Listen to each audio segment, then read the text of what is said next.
నాన్న నాన్న నాన్న ఏదైనా కథ చెప్పు నాన్న. బంగారం లేట్ అయింది, పడుకోమ్మా. ప్లీజ్ నాన్న, ఒక్క కథ నాన్న. రేపు చెప్తానులే. నాన్న నిన్ను కూడా అలాగే అన్నావు నాన్న, ఇప్పుడు చెప్పు. నాన్న నాన్న నాన్న ప్లీజ్ చెప్పు నాన్న. ఏయ్, నాన్నని పడుకొని నువ్వు కూడా పడుకొని ఓరు మూసుకుని.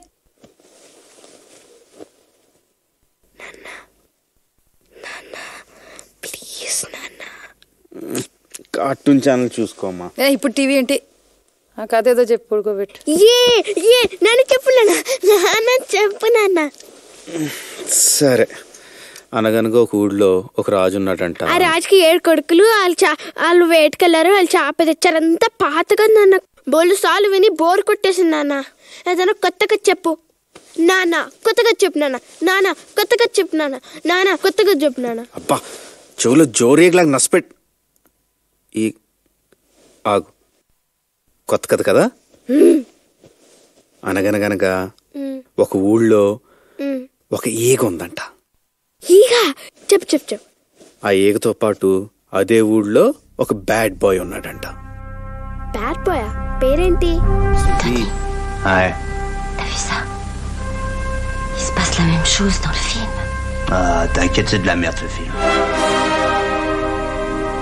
J'ai l'impression qu'il y a quelque chose d'important. C'est quand t'as dit il est 9h, c'est ça? C'est ça qui est important? C'est vrai, remarque, 9h c'est assez important comme horaire parce que c'est l'horaire d'aller dormir. Remarque, une fois, je me souviens, il était couché vers minuit 10. Pourtant, moi j'étais fatigué après.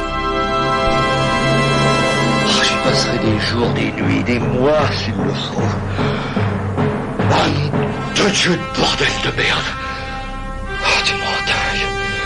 Tu m'en fous. Oh, je suis fou. Oh, Tolstoy. Oh, ton cul. C'est mon génie.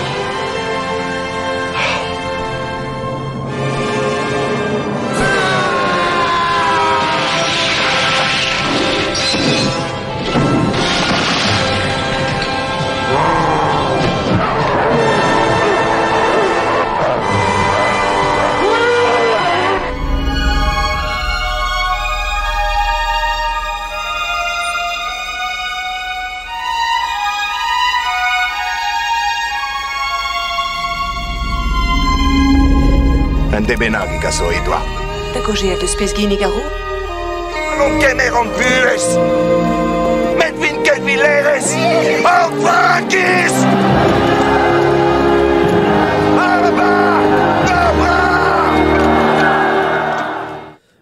Bonjour et bienvenue, vous écoutez Le Cinéma est mort, l'émission Nécrophile de Canal B avec bien sûr le docteur Moreau. Bonjour Antonin. Salut les kids. Antonin qui est ici dans le studio de Canal B et j'en suis ravi encore une fois pour notamment parler, et on va rentrer directement dans le vif du sujet, d'un film indien qu'on a découvert tous les deux un peu tardivement. On va revenir là-dessus bien évidemment. Après que moult camarades nous aient conseillé de regarder les films de ce monsieur SS Rajamouli, le dernier en date c'est donc Triple R, qui malheureusement n'est pas disponible pour le moment chez nous, ni au cinéma ni en DVD ou autre chose, mais on espère que bientôt ce sera le cas. On va revenir justement tout de suite sur ces problèmes de distribution. Je tenais malgré tout à remercier ces différents camarades, Thomas par exemple dans Godard qui loue ce cinéma indien depuis déjà longtemps. Notre camarade qu'on a déjà invité, Camille Moulin-Dupré, réalisateur de Son Nom, qui lui aussi défend cinéma. Et puis François Co, qu'on avait reçu dans cette émission, qui justement avait abondamment parlé de ce cinéma indien pour le différencier d'un cinéma nanardesque. On reviendra sans doute là-dessus. Et je démarre cette émission en conseillant l'un des derniers podcasts qu'il a réalisé.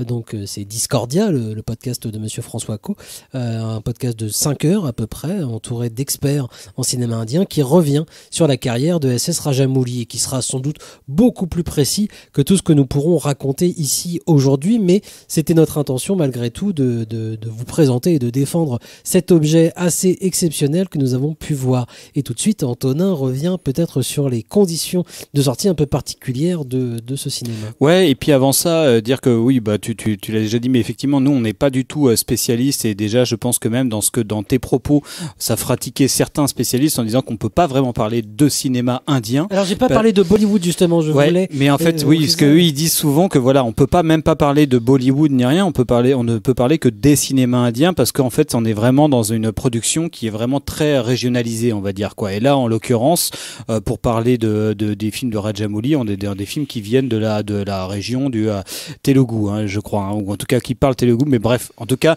je vais faire beaucoup, et on va faire beaucoup, je pense, d'erreurs comme ça, de dénomination, aussi pour les noms des acteurs et tout ça, parce qu'on va, moi-même, en termes d'histoire de l'Inde et de géographie indienne, je n'y connais strictement rien, et en cinéma, encore moins. Et en cinéma, encore moins. Oui, et en tout cas, et c'est vrai que là, pour le coup, là, j'avais déjà vu, et je reviendrai là-dessus, quelques films de Rajamouli, et surtout un, avant cette semaine, c'était Iga, dont on reparlera, qui m'avait déjà fortement marqué, mais j'ai toujours repoussé, en tout cas, la découverte, malgré l'insistance des camarades que tu viens de citer, en disant, mais il faut absolument regarder ça, c'est là où ça se passe en ce moment, dans le cinéma de grands spectacles contemporains, c'est en Inde que ça se passe, il n'y a pas photo, voilà, il faut vraiment y aller, et je repoussais.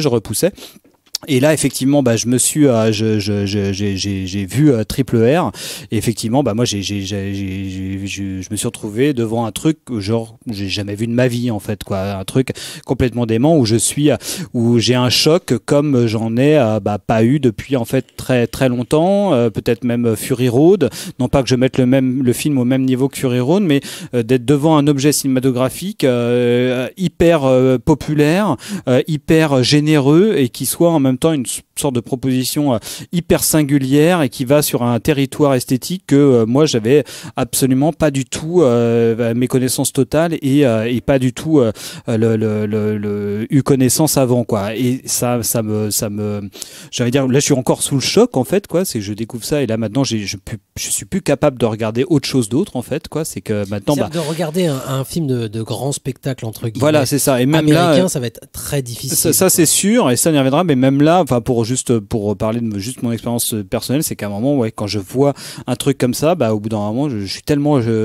impressionné que j'ai juste envie de ne voir que des films de ce bonhomme-là, ou dans le même style. Ça m'a quand même, enfin oui, ça m'a traumatisé dans ma cinéphilie. Mais bon, il reste certaines difficultés justement pour voir ce cinéma. Je sais que justement, j'ai voulu voir Triple R, pardon, pas disponible. J'ai pu me rabattre sur les précédents films de Rajamouli, qui était la légende de Bahubali, le numéro 1, le diptyque, voilà, de Bahubali, qui était fascinant déjà. Qui sont sur Netflix, pour ceux qui seraient abonnés. Mais Triple R aussi sur le Netflix indien, en fait, ce qui fait qu'on a pu justement y avoir accès, parce qu'on est abonné au Netflix indien, tous les deux. Mais voilà, les films sont peu disponibles. Disponibles. Après, c'est même pour ça que ça a un peu précipité en tout cas ma découverte de RRR, de Triple R, parce que en fait, on sous l'insistance de Thomas, pour notre case du film du dimanche soir au cinéma Arvor, on s'était dit, tiens, bah, pour marquer un peu la fin d'année, ça serait marrant de sortir un petit peu de l'ordinaire et de passer un film très récent, et que beaucoup de membres de l'équipe En attendant Godard et de nous deux au cinéma est mort n'avions pas vu, en se disant, bah voilà, si en ce moment tout le monde dit que dans le blockbuster, là où ça se passe c'est en Inde, passons à un film indien. Et au moment de demander un petit peu de demander la copie à l'ayant droit français, on nous a répondu que non, c'était pas possible. Alors on se dit, là c'est étrange, en fait, ça veut dire que 3 mois après sa sortie nationale, déjà en fait le distributeur n'a plus les droits. Donc on est dans une distribution extrêmement spécifique, hein. Il y a des films indiens qui sortent très très régulièrement en France, mais qui ont y compris à Rennes où on a des projections complètement, y compris à Rennes, et je pense que c'est valable dans pas mal de grands réseaux de distribution généralistes type Pathé, Gaumont, peut-être pas CGR, mais UGC et compagnie, où ils font régulièrement des séances de cinéma indien qui sont surtout à destination représentation de la communauté indienne française. Et il est programme peut-être à une séance unique hebdomadaire ou à une séance unique quotidienne. Bref, il est programme de façon extrêmement spécifique. On est dans du cinéma de niche extrême, d'une double niche, parce qu'effectivement, on est dans la niche d'une communauté indienne qui résidera en France, et aussi dans une moindre mesure une niche cinéphile qui, elle, s'est attelée à la tâche de découvrir vraiment ce cinéma-là. Et en fait, en tout cas, les droits France de ces films-là en termes d'exploitation salle sont extrêmement limités dans le temps, qui fait qu'on n'a pas pu passer le triple R. On y reviendra, on s'est rabattu sur un autre film, West Side Story, Spielberg, qui me paraît être assez marrant, parce que je me dis, quand je vois le Rajamouli, la gueule de son cinéma, je me dis, on est clairement en face de quelqu'un de l'acabit d'un James Cameron, d'un Spielberg, d'un George Miller. On est clairement quelqu'un qui est de l'acabit de ce style de cinéaste absolument génial, qui a une maîtrise totale du langage cinématographique. Mais voilà, ça sera finalement West Side Story qui sera programmé ce dimanche qui vient au cinéma Arvor. Mais quand bien même la déception est assez grande de ne pas pouvoir proposer triple R dans une salle aussi qui serait une salle de type art essai, qui mettrait un petit peu en valeur l'objet cinéma plus que l'objet culturel, en fait, quoi. Et donc voilà un petit peu pour l'idée pour brosser un petit peu le portrait de l'exploitation du cinéma indien en France, qui me paraît en tout cas présenter beaucoup de points communs aussi avec plein de faits que nous on connaît en tant que cinéphiles de cinématographie étrangère, en tout cas étrangère à la France et aux États-Unis et à l'Europe, on va dire, type le cinéma coréen à une époque, il n'y a pas si longtemps que ça, où les films étaient projetés uniquement dans les salles RSL, les films de Bong Joon-ho, les films de Nam Jong-il, ça y est, je vais me perdre dans les noms, mais qui étaient programmés uniquement dans des films, dans des cinémas d'RSL, pour peu à peu gagner le grand public et finalement être plutôt exploité dans les cinémas généralistes. Et évidemment la Japanime qui dans les premiers Miyazaki et tout ça, ça a été très compliqué de faire venir ça, de faire venir les gens dans les salles sur une cinématographie qui paraissait un petit peu très lointaine pour un grand public. Et on voit bien là où ça en est maintenant, la Japanimation. Et qui souffrait aussi d'appréhension de la part du public. Pour la Japanime, par exemple, c'était un peu considéré comme les dessins animés pour enfants uniquement. Le cinéma de Hong Kong, c'était uniquement du cinéma d'action pour adolescents presque, quelque chose comme ça. Là, le cinéma, alors on va parler de cinéma indien au risque de heurter la sensibilité de certains puristes, mais c'est pour être compris de tout le monde et parce qu'on maîtrise pas non plus de toute façon toute la cinématographie qui vient de ce pays. Mais le cinéma indien souffre, lui, encore aujourd'hui, justement, de clichés, en tout cas de réserve de la part du grand public français, en tout cas. Et moi, j'en ai fait les frais, entre guillemets, encore aujourd'hui, en parlant à des gens autour de moi. Et quand on leur parle du fait qu'on a vu un film indien qui était dingo, tout de suite, la réflexion, c'est oui, mais c'est trop kitsch, on va pas, voilà, c'est grotesque un petit peu ce cinéma-là. Oui, bien sûr. Après, voilà, le cliché, enfin, et aussi l'information principale que tout le monde connaît un petit peu, mais c'est qu'on sait que dans la cinématographie vraiment vivace qu'il y a dans le monde, il y en a pas des masses, en fait, quoi. Et on sait que l'industrie du cinéma indien, en fait, est une des industries, et ça, j'ai l'impression que tout le monde peut le savoir plus ou moins, c'est que c'est une des industries cinématographiques qui tient le plus la route avec on va dire la française, l'américaine, la chinoise, de la chinoise et Hong Kong auparavant. Et il y en a pas beaucoup en fait des cinématographies qui tiennent la route. Quand j'entends cinématographie, ça veut dire que voilà, c'est des économies qui sont stables. C'est-à-dire qu'à la fois tu as un circuit d'exploitation, un circuit de production, un circuit de distribution qui font que dans un pays, on peut voir massivement des films produits par son propre pays. Et en fait, dans le monde, il y en a pas beaucoup en fait des cinématographies comme ça. Et il y a Hollywood, il y a Bollywood pour ainsi dire, même si c'est un abus de langage de dire ça. Il y a le cinéma indien et la France et dire Bollywood, c'est comme dire le cinéma hollywoodien. Moi, voilà. C'est comme ça que je le ressens un petit peu. Le cinéma américain, c'est pas uniquement le cinéma hollywoodien, bien évidemment, on le sait depuis longtemps, mais c'est le cinéma indien émerge, enfin chez nous émerge, là-bas non, c'est une économie viable comme tu le disais, et on le sait depuis longtemps déjà d'ailleurs.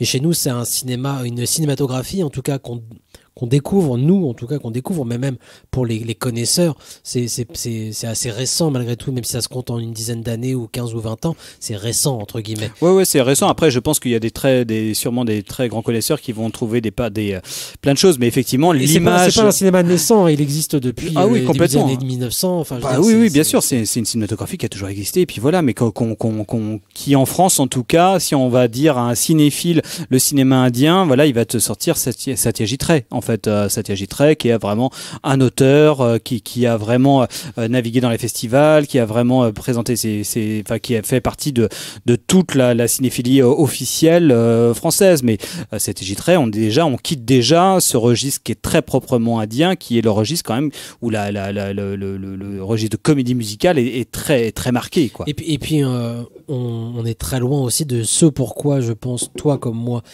Triple R nous a énormément plu, c'est son côté extrêmement généreux, extrêmement populaire en fait. Ah oui, complètement. Mais après, je pense que c'est en ça. De toute façon, on sait très bien que le cinéma indien s'est exprimé là-dedans.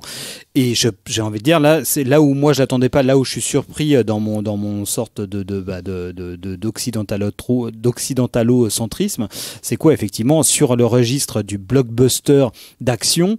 Bah moi, il y a 10 ans, on m'aurait dit c'est là où ça se passe. Voilà, je me disais non. Et c'est pas possible. Et en fait, si. En fait, c'est là où ça se passe. Moi, c'est vrai que j'avais pas forcément l'idée qu'ils avaient des cinéastes de la trempe, comme tu le disais. Alors, j'irais peut-être pas jusqu'à dire un James Cameron, mais en effet, un grand cinéaste. Et puis c'est vrai que, alors pour revenir sur les appréhensions, les clichés qu'on peut avoir en tête, j'avais moi en tête que un film, un objet. Film d'auteur ou un film personnel était à peu près impossible dans cette économie et avec justement ce monde autour du cinéma en Inde en fait.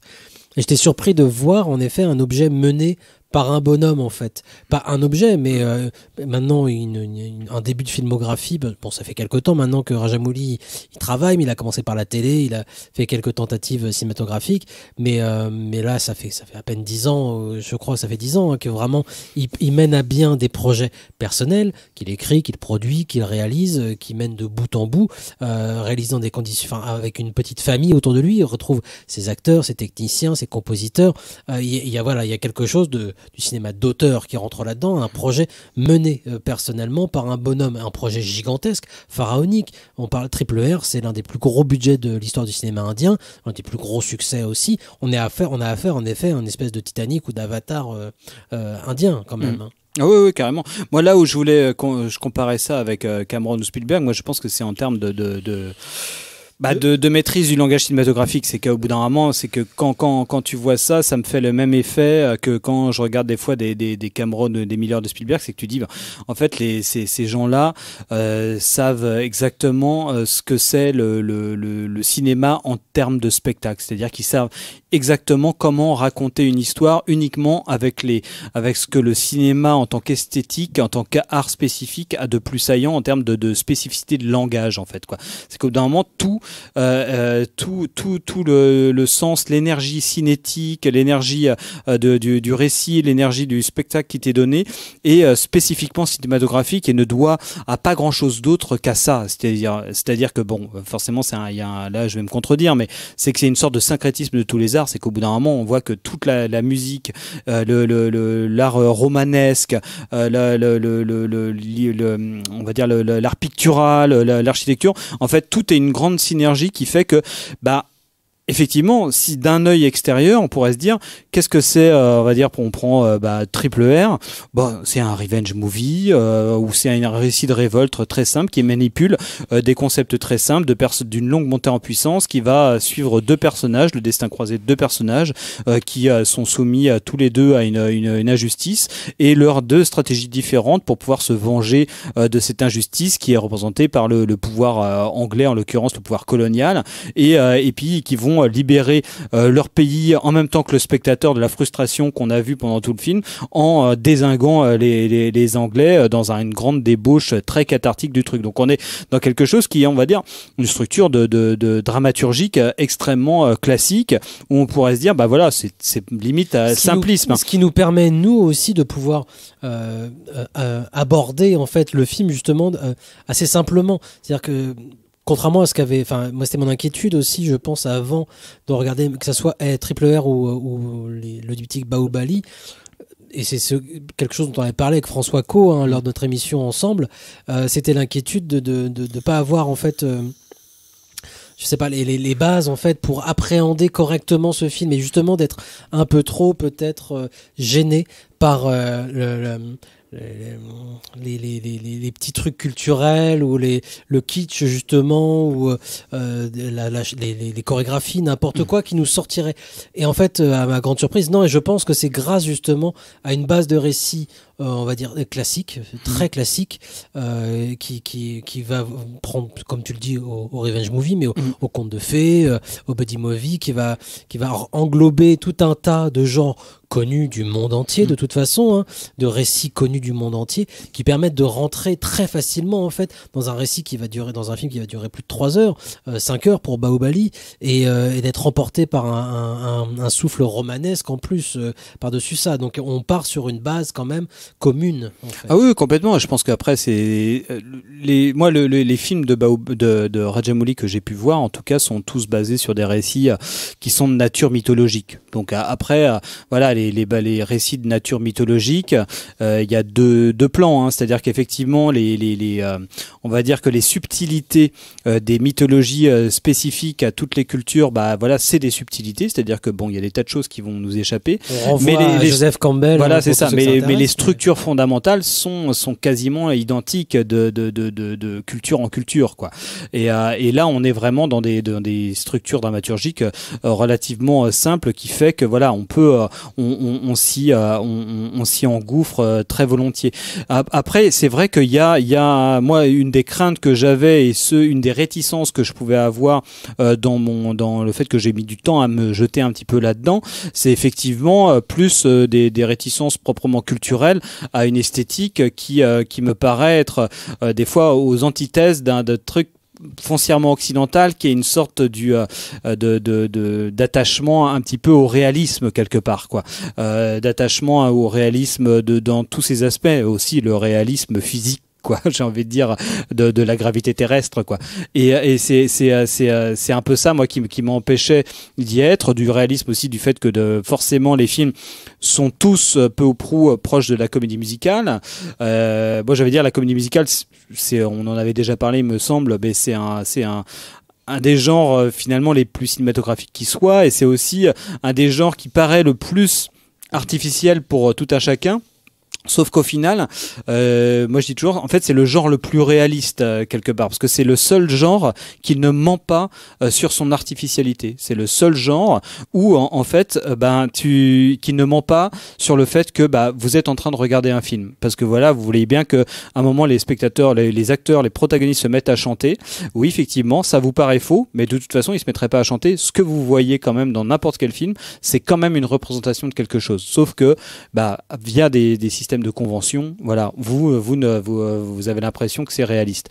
Moi, il n'empêche que voilà, je pouvais avoir des blocages culturels qui fait que, et j'en ai toujours, d'ailleurs pour Bahubali, des fois il faut que je me mette dans une autre attitude de spectateur pour accepter certaines choses, mais je vois bien que tout ça, c'est des pures conventions culturelles qui sont en train de tomber petit à petit au fur et à mesure que je découvre des films. C'est que je me dis, au bout d'un moment, voilà, c'est juste, ça rentre, ça s'intègre complètement dans mon expérience de spectateur de tomber sur un film où au bout d'un moment un mec qui se fait torturer se met à chanter. Et là d'un coup moi j'accepte totalement. Et justement moi c'est là où je voulais en venir aussi, c'est que j'avais cette crainte comme toi, et ma grande surprise, plus même que la qualité du film, ça a été en fait l'absence totale de problèmes que j'ai pu avoir justement à accepter tout ça en fait. J'ai tout de suite accepté en entier ce que je voyais.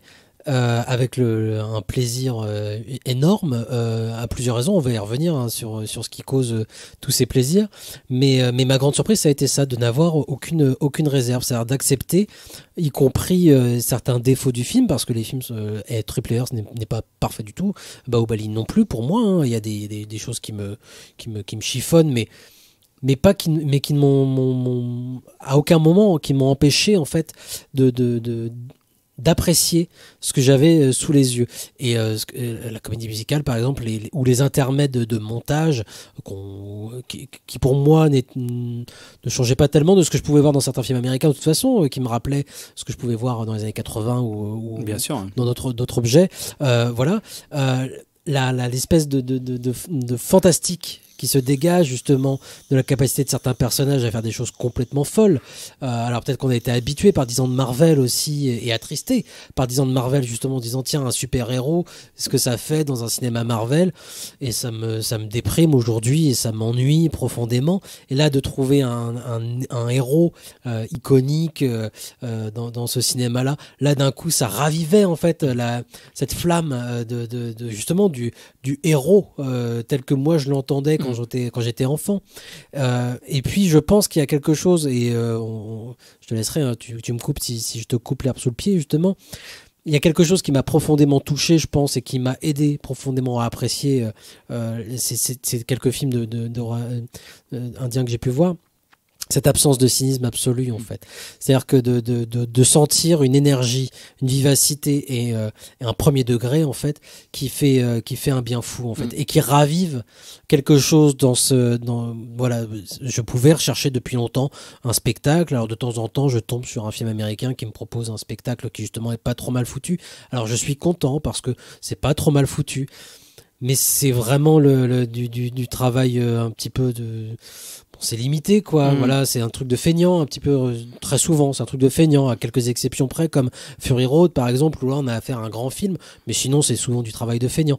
Là non, on a affaire à un travail d'un type, d'une équipe d'une population entière hein, de cinéma qui met toute son énergie dans un film et qui le fait en y croyant. Enfin, il y a une sincérité totale et une énergie absolue en fait dans l'objet. Ouais, complètement, et qui crée aussi dans son revers, ça serait la naïveté de la chose, bien sûr, qui est une qualité. Il faut être capable de l'accepter. Voilà, c'est sûr que si tu refuses justement cette naïveté, quand je parlais de conte de fées tout à l'heure, on est complètement là-dedans. Il y a du conte de fées, il y a de la naïveté, et puis il y a des effets spéciaux qui sont pas à la hauteur forcément de ce que propose James Cameron. Par exemple, Triple R comme Bahubali annonce dès le départ que tous les animaux sont en CGI. Et voilà, et à un moment, bah voilà, il faut l'accepter en fait.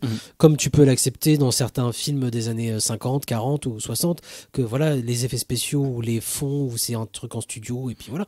Et tu l'acceptes en fait. C'est des conventions pour moi de cinéma. Après, il faut être capable de rentrer dans une convention de cinéma. Ouais. Et puis après, je crois que une des interviews que j'avais lues d'Arjo Mali, c'était ça, où il disait, bah, moi, la scène qui est un des moments de bravoure exceptionnel de Triple R, qui est l'attaque du palais. Voilà. Enfin. Tu sais même pas si tu dois spoiler ou pas, parce que tu dis de toute façon moi ça y est, j'ai vu 3 heures de folie. Ouais, moi j'ai vu la scène 10 fois et même si je sais ce qui se passe, je trouve ça toujours aussi dingue.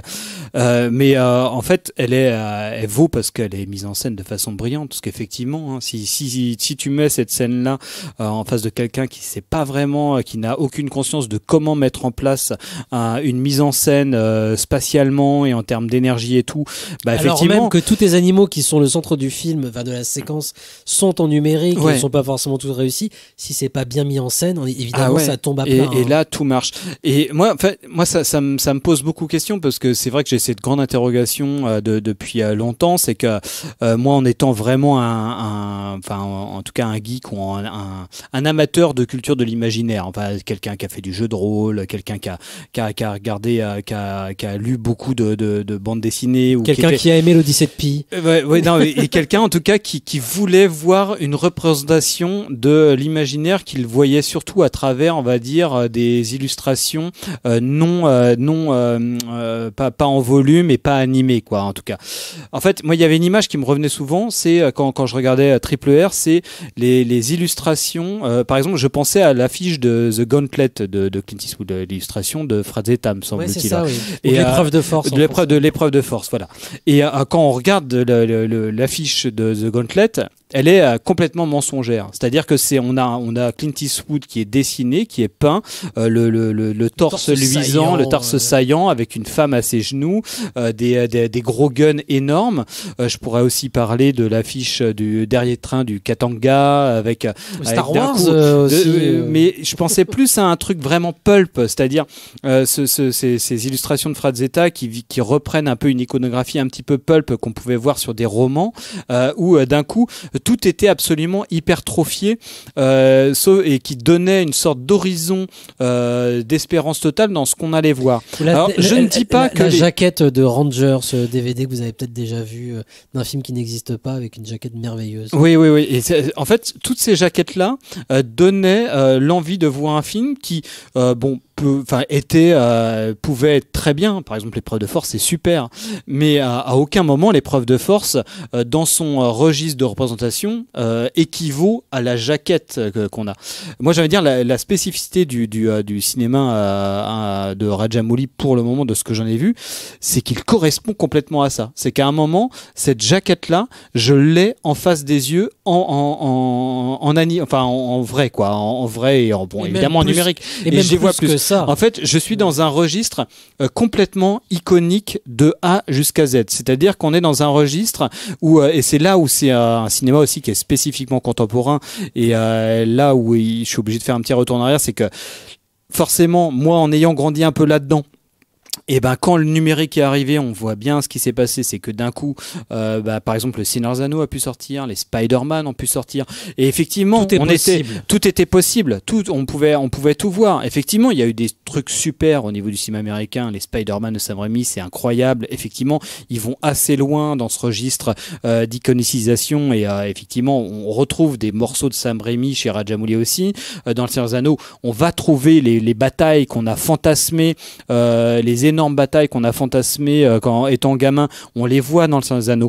On avait pu les voir dans Braveheart de Mel Gibson également, mais dans un stricte représentation analogique, on va dire. Donc, c'est-à-dire, c'était génial parce que la mise en scène de Mel Gibson est géniale, mais clairement, on n'est pas dans on va dire une échelle qui va être celle qui va être permis plus tard par l'apparition du cinéma numérique. Le Seigneur des Anneaux va le faire. Je préfère Braveheart que le Seigneur des Anneaux, mais par contre, voilà, on est dans un registre épique, tu vois ce que je veux dire. Et là, en l'occurrence, moi, j'ai l'impression que les cinémas de Rajamouli, ce que j'en ai vu, c'est vrai que pour le registre des batailles épiques, Bahubali, c'est ça. C'est qu'à un moment, tu te dis, en fait, à la fois, j'ai ce qu'a m'a permis de voir, ce qu'a permis au monde entier de voir le Seigneur des Anneaux, c'est-à-dire des batailles absolument épique avec des millions de figurants où il se passe des trucs dans tous les plans, et on a des peuples différents, des gros animaux géants, différentes créatures, et ça se charque dans tous les coins, et en même temps c'est violent, et t'as à la fois l'infiniment petit et l'infiniment grand, et c'est assez incroyable. Mais ceci dit, dans Le Seigneur des Anneaux, c'est encore un film qui est assujetti à un registre de représentation que je qualifierais de, on va dire, relativement naturaliste. Effectivement, tout comme Braveheart, on est dans des trucs il y a un ancrage analogique, j'ai envie de dire. Analogique dans le sens où il faut que ce qu'on montre paraisse relativement réaliste en termes de point de vue, j'ai envie de dire, de strict point de vue de la gravité terrestre, quoi. Et on n'est pas dans un mec avec une chemise ouverte et des pectoraux saillants qui font péter son machin. Mais c'est parce que c'est d'autres conventions aussi. C'est d'autres conventions, bien sûr. Mais par contre, on est dans un registre très occidental où ce qu'on montre doit être relativement réaliste. Je pense qu'il y a un esprit commun. Si tu me permets, je te coupe. Je propose qu'on fasse une courte pause musicale, en fait, avant de continuer sur Triple R et Rajamouli, en écoutant aussi, en fait, un morceau extrait du film que tu peux présenter, par contre. L'extrait de l'interview, tu veux dire? Non, bah alors ça, on laisse la surprise après mais, pour l'interview. Ouais. Mais par contre, il y a un extrait du film. Oui, qui a une déclaration d'intention. Hein. C'est un des morceaux musicaux les plus complètement tarés du film, mais qui est un petit peu, je veux dire, extérieur à la narration quelque part, mais qui est par contre une pure déclaration d'intention d'un type indien qui se retrouve dans une colonie anglaise, dans un palais anglais du pouvoir colonial, et dans une fête où il va faire une démonstration de force sur ce que c'est la puissance de l'art indien, et particulièrement d'une danse indienne spécifique. Et la scène de chorégraphie là, c'est du Vincente Minelli puissance 30 000 quoi. C'est incroyable. Testostérone en tout cas. Et puis juste après, justement, comme tu disais, on va entendre un petit extrait de Rajamouli qui parle, et on vous laisse peut-être essayer de deviner de quoi qu'il cause. Not salsa, not flamenco, my brother. Do you know? Natu? What is Natu? పొలం గట్టు దుమ్ములోన పోట్ల గిట్ట దూకినట్టు పొలేరమ్మ జాతరలో పోతరాజు ఊగినట్టు కిర్రు చెప్పులేసుకొని కర్ర సాము చేసినట్టు మర్రి సొట్టు నీడలోన కుర్ర గుంపు కూడినట్టు ఎర్ర జొన్న రొట్టెలోన మిరప తొక్కు కలిపినట్టు నా పాట చూడు నా పాట చూడు నా పాట చూడు నాటు నాటు నాటు నాటు నాటు నాటు తీర నాటు నాటు నాటు నాటు నాటు నాటు నాటు పూర నాటు మిరపలాగా పిచ్చనాటు నాటు నాటు నాటు పిచ్చు కత్తిలాగా వెర్రి నాటు. I've had enough of this nonsense. You two out. No, Jake. I've had enough of your bullying. Oh,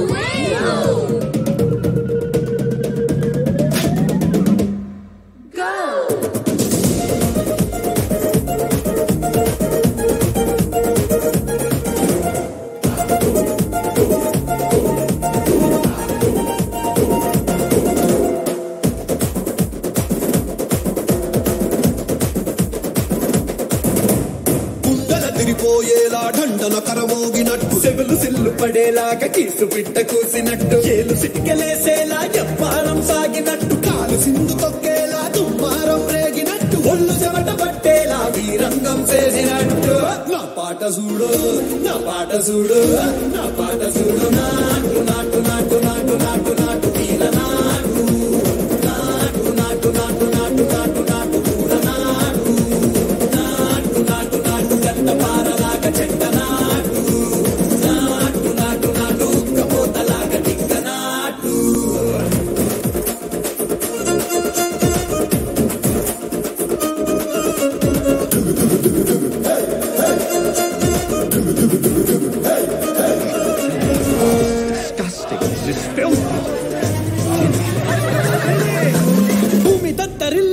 ఒంటిలోని రగతమంతా రక్కలేసి ఎగిరేలా ఎసే రోయకాయకి నాటు నాటు నాటు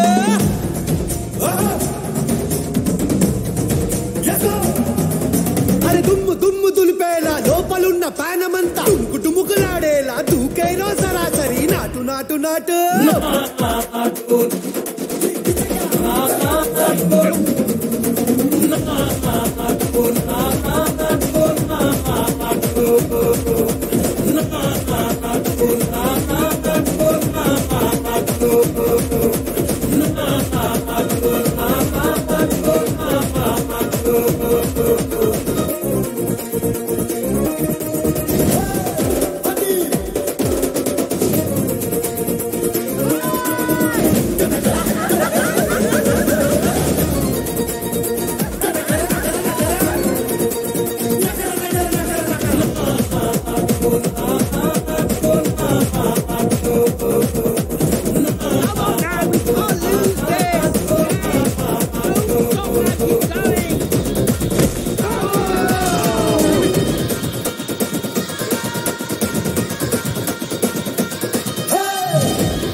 have watched Braveheart, the film? Yeah, Mel Gibson is my favorite director. I worshipped him. I watched the film so many times. And each and every shot of the film I know by heart. I know, and it was so much into me that somehow when I started making films, taking shots or sequences from those films didn't feel morally wrong. I never felt guilty about taking scenes from the films that I worshipped so much. They were part of me. They were part of my DNA. They were part of my flesh and blood. I felt like that. I never felt guilt. Looking at it, it looks morally wrong. Taking from some English film and putting in your film, it looks, how can this guy do it? Can't this guy think on his own? Can't he create something on his own? Actually, when I look back at it, I am very confused myself. Right? Copying from something and putting it in a film is wrong. You're not supposed to do it. But truthfully, when I look at it, I don't feel guilty because I feel, like I said, they're part of me. Then I started questioning myself. Why is this? Why I'm not feeling guilty? Then I understood, as I was reading into different books, art itself is a copy. Art is not created on its own. Art continuously develops on your predecessors by the artists that are behind you. It is developed on their work. For centuries together, it happened that way. When I feel guilty, there are sometimes when I feel guilty is that if I take a sequence from an English film and portray it very badly in my film, I feel very bad. I shouldn't have done that. But if I develop on it, if I make betterment from the original, then I feel nice about it. Alors, pour tous ceux qui n'auraient pas tout compris de ce que vous venez d'entendre, c'est donc S.S. Rajamouli qui parlait. Il faut comprendre que ce grand film dont on parle depuis tout à l'heure, Triple R, ce plus grand succès du cinéma indien, ce grand blockbuster, ce grand film généreux dont qu'on loue depuis le début de cette émission, est là grâce à Mel Gibson. Grosso modo, hein, c'est que Rajamouli explique que voilà. Il est inspiré par le cinéma de Mel Gibson. Ça fait partie de lui maintenant, et il s'est senti coupable à un moment de répéter entre guillemets, ou en tout cas d'avoir l'impression de copier parfois Mel Gibson, mais en fait non, parce que il l'a complètement digéré, il l'a complètement intégré, et ça fait partie de ce qu'il a envie de faire au cinéma en fait. Et il le fait avec beaucoup d'honnêteté, il le fait aussi avec beaucoup de maîtrise. Je pense que justement c'est pas uniquement de la copie, c'est une façon de faire du cinéma qu'il a très très bien digéré. Comme tu le disais un peu tout à l'heure, c'est vrai que quand on regarde Triple R ou Bahubali, c'est du cinéma, c'est-à-dire que c'est vraiment l'art cinématographique. Je pense qu'on peut regarder Triple R sans sous-titres, sans rien piger à l'indien, comprendre ce qui se passe, parce qu'il y a du cinéma là-dedans en fait, comme on peut regarder Apocalypto sans sous-titres, parce qu'il y a du grand cinéma là-dedans, et que c'est l'image et ce qui se passe, l'image et le son qui racontent ce qui se passe et qui font ressentir ce qu'il y a sur l'écran. Voilà, on est dans cet esprit-là justement. Je pense que c'est ça qui fait que Triple R, et c'est pas uniquement quelques plans gore et quelques citations directes, parce qu'il y en a dans Triple R, ouais, à la Passion du Christ ou des choses comme ça, qui font l'influence primordiale de Mel Gibson sur ce cinéma-là. Ce qui fait l'influence primordiale, c'est se dire, tiens, je vais raconter une histoire très romanesque qui va durer 3 heures, mais je vais la raconter via le cinéma en fait. Ouais. Oui, après c'est vraiment tout le côté que nous on n'arrête pas de dire à propos de Mel Gibson, c'est que c'est un très grand metteur en scène. On dit aussi que c'est un très grand cinéaste, mais on dit aussi que c'est un très grand metteur en scène. C'est quelqu'un qui est très fort pour créer des images hyper marquantes, quoi, et qui dans un registre iconique, hein, justement, que ça soit Jésus ou William Wallace, voilà, c'est quelqu'un qui a créé des images absolument inoubliables parce que c'est un très grand metteur en scène, vraiment, quoi.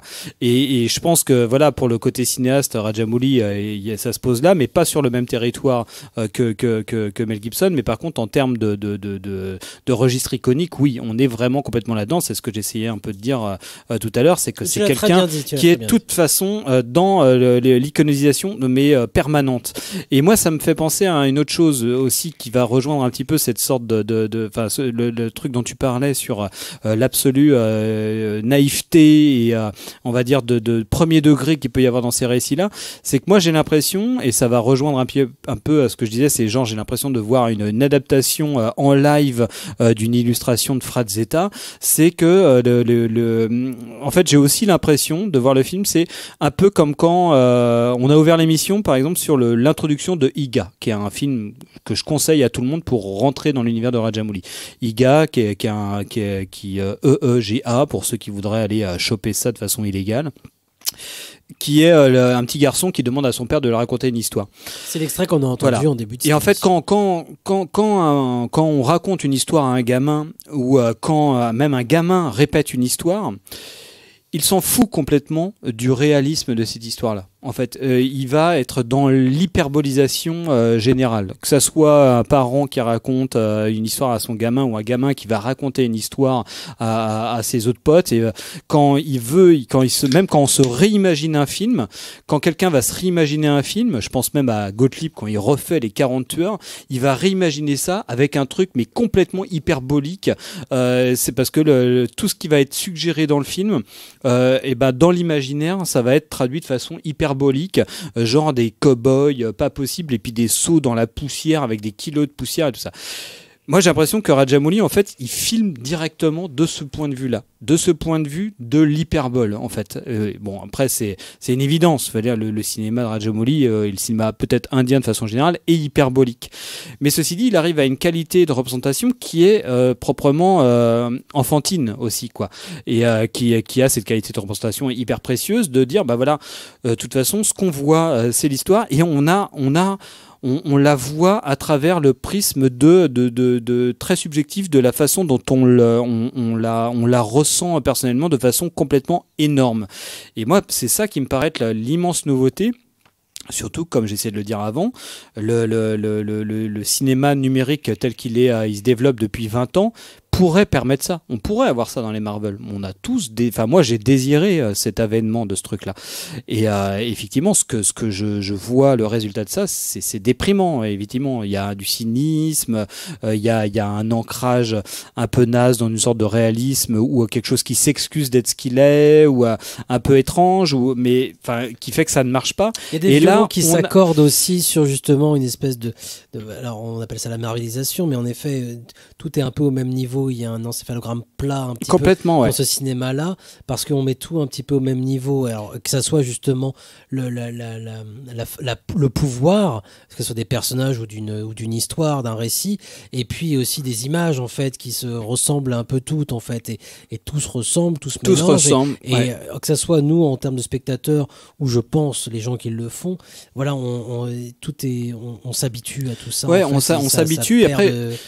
Mais je pense que là, moi, je saurais pas exactement définir ce que c'est la différence entre les deux trucs, le Marvel, l'esthétique Marvel, Disney, même Star Wars, y compris là-dedans, et ça. Mais là, je me dis, j'ai l'impression que quand je vois Triple R, c'est exactement ce que j'espérais voir, ou ce qui peut être permis d'être fait avec l'avènement des technologies numériques. C'est-à-dire que c'est le fantasme que moi je pouvais avoir quand tout ça n'existait pas, de pouvoir voir un jour un mec qui défouraille 10 000 personnes dans un truc, et à la fois c'est pas exagéré, hein. Non, ça existe dans le film. Il y a clairement un mec qui défouraille 10 000 personnes et qui s'en sort, et tu dis à la fois tu t'y crois, à la fois tu rigoles parce que tu dis c'est pas possible, c'est incroyable, et à la fois t'es ému parce que le mec il en prend plein la gueule, mais tu dis mais c'est ça que j'espérais de mes voeux. veux, quoi. Tu vois, face à certaines séquences de Triple R, j'ai ressenti un petit peu la même sensation que face à Apocalypto, qui avait été une vraie surprise quand je l'avais découvert au cinéma en me disant, mais ce type est taré, de faire ça, et en même temps c'est très bien fait, j'y crois. Mais régulièrement pendant Apocalypto, je me répétais ça et j'avais des rires un petit peu de surprise, c'était pas des rires de moquerie, c'était de surprise, waouh, il est taré, il a fait ça, quoi. Ouais. Et en fait, j'ai retrouvé ce sentiment que j'avais pas ressenti depuis Apocalypto. Je l'ai retrouvé devant Triple R en me disant, putain, ce type est taré, ils font ça, ils sont complètement fous.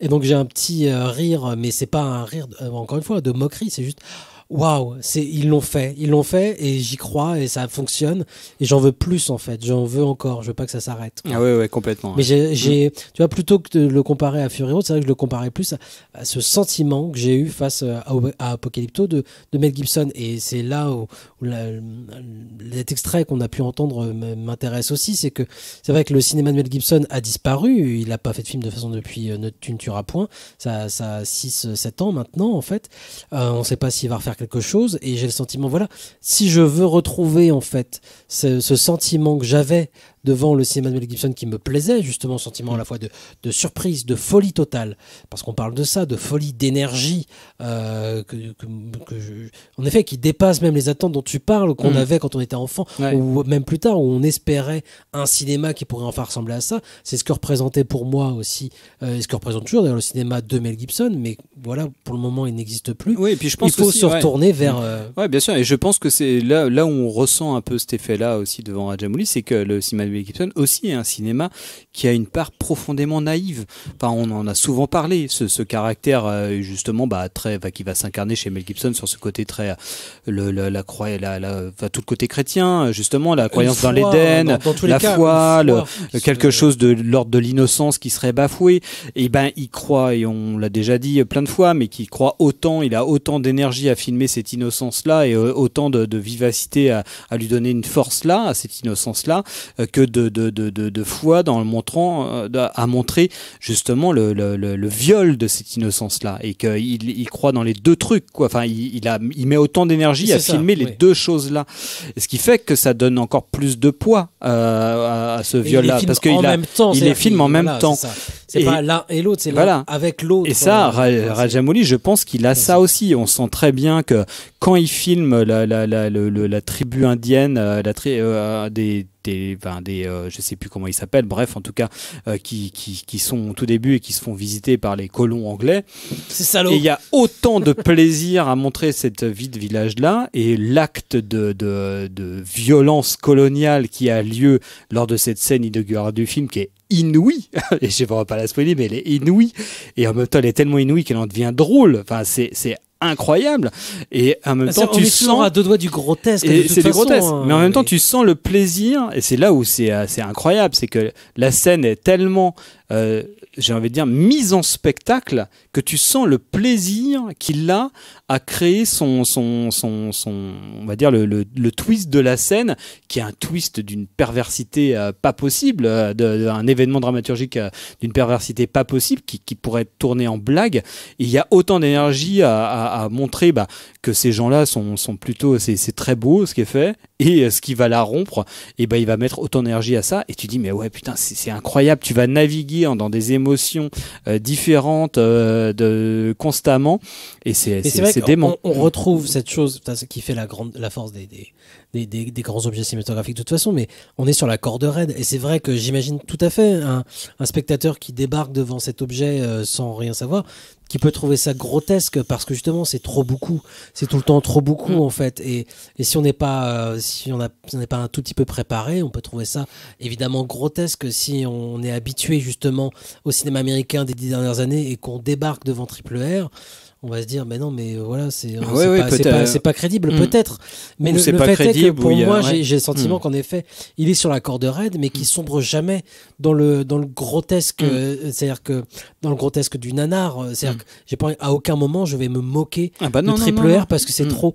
fabuleux et c'est trop maîtrisé en fait, et je pense peut-être avoir aussi cette capacité à se rendre compte de la maîtrise de l'objet pour apprécier pleinement, depuis notre point de vue justement européano-centré, je sais pas quoi, de la maîtrise de l'objet pour vraiment apprécier et ne pas... complètement. Ouais. Moi, je pense que, enfin, moi, on l'avait déjà dit une fois lors de plusieurs émissions, même sûrement, mais que même les blockbusters un peu bas de gamme des années 90 pouvaient nous manquer par rapport aux blockbusters contemporains. Un blockbuster, par exemple, du type Independence Day, qui était assez hyperbolique aussi dans la représentation des émotions, et qui était ridicule. Mais même ce ridicule-là, ce côté grotesque et débile de Independence Day nous manquait, parce que c'était au moins saillant, en fait. Il y avait des choses qui étaient saillantes dans le film.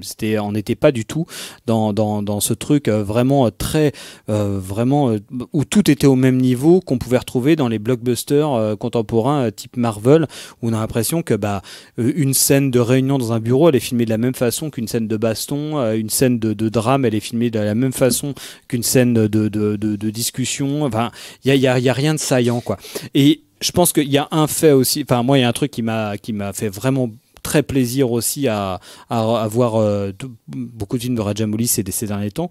C'est que les films sont contrastés aussi dans les émotions et aussi dans l'image, quoi. C'est que d'un coup t'as des couleurs, quoi. Oui, on m'avait pas évoqué ça, mais c'est taré, quoi. Parce qu'au bout d'un moment, t'es même plus habitué à voir des couleurs au cinéma quand tu vois The Northman, quand tu vois Dune, quand tu vois l'autre frange du blockbuster américain principalement.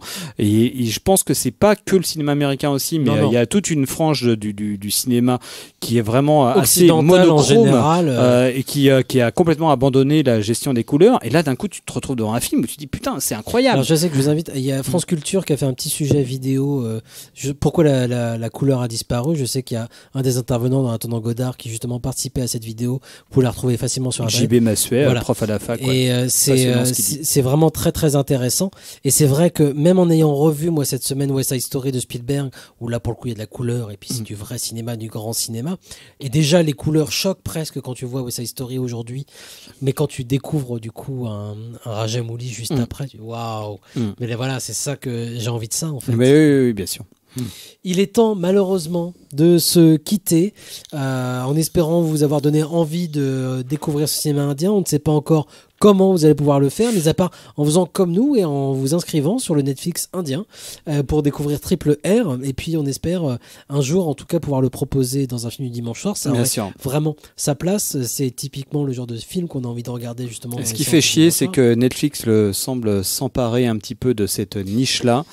Et ce qui veut dire qu'on l'aura peut-être jamais en Blu-ray en France. Et moi, peut-être qu'on le verra jamais en salle, mais au moins j'aimerais bien pouvoir le voir dans une bonne qualité en Blu-ray, quoi. Et puis à Rennes, en tout cas, alors je crois que c'est au Gaumont, sont régulièrement organisées justement des séances de films indiens. Renseignez-vous, vous pouvez tomber sur des très, très jolies surprises. Voilà. En tout cas, pour nous, c'était un plaisir de découvrir ce cinéma. On espère en reparler bientôt et que Rajamouli continue. Moi, j'ai hâte de voir ce qu'il va proposer par la suite, en fait. Je crois que son prochain, c'est Shiva. Et voilà, tranquillou. Voilà, j'ai hâte de voir ça. Merci à vous de nous avoir écoutés. Vous pouvez retrouver cette émission, bien évidemment, sur le site de Canal B en podcast et puis retrouver le lien sur les différents réseaux sociaux qu'Antonin utilise. On se quitte avec, je pense, un dernier extrait musical. On se retrouvera très bientôt. Merci Antonin. Merci à vous de nous avoir écoutés. À très bientôt. Ciao. Des bisous.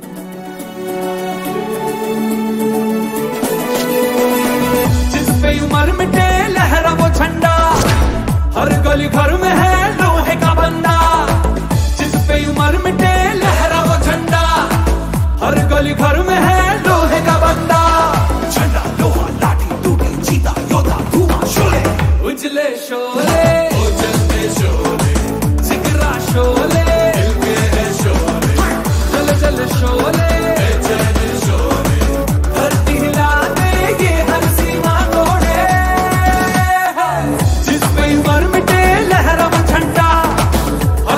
घर में है लोहे का बंदा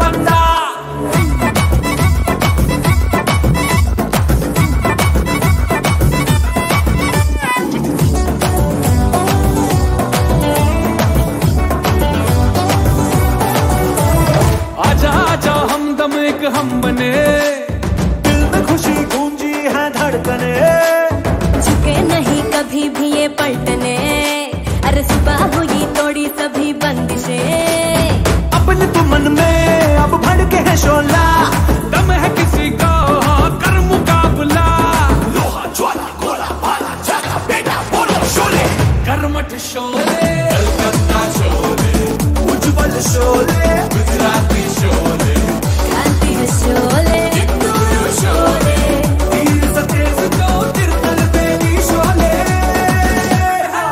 जिस पे उम्र मिटे लहरा वो झंडा, हर गली घर में है लोहे का बंदा,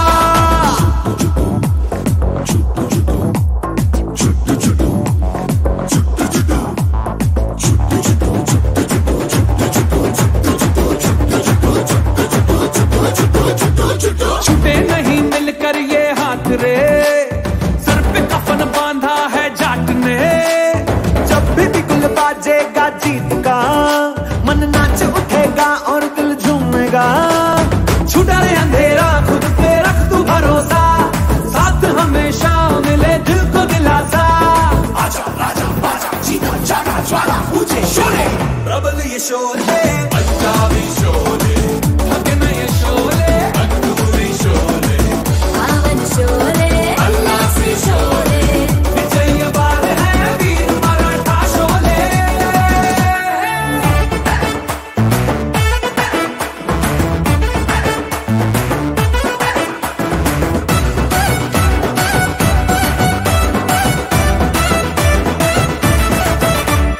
झुके नहीं किसके भी आगे तेरा मेरा कौन करे सामना, हर तरफ बजे जीत का जय नगाड़ा, डरा ही ले गाओ यूं मित्रा, साथी हमारा आया पीटो ढिंडोरा, नाच गाए साथ और झूमे जमाना, अभी अभी चक्का बजाओ रे